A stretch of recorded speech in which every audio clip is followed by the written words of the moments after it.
বন্ধুরা, আজকে দুপুরে আমাদের রান্না হয়েছে শাক ভাজা, এই যে ভেন্ডি ভাজা, একটা কাঁকরোল ছিল একসাথে দিয়ে দিয়েছি ভাজা, আর এই যে তেঁতুল, কাঁচা তেঁতুলের চাটনি, মানে পোস্ত, তেঁতুল পোস্ত। আর এই একটা আলাদা শাক ভাজা হয়েছে, এটা আমার, কেননা এই শাক ভাজাটাই মিষ্টি দেওয়া আছে, ওই জন্য আমি খাবো না, এটা আমার আলাদা তুলে রেখেছি।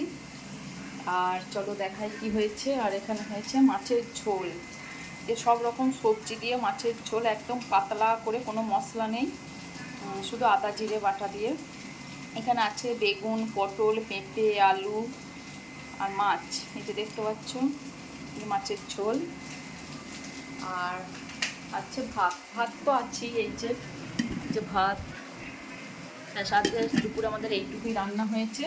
তো তোমাদের কাদের কি রান্না হয়েছে অবশ্যই বন্ধুরা একটু জানিও।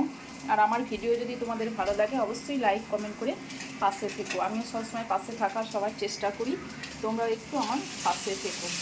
তো বাই বন্ধুরা।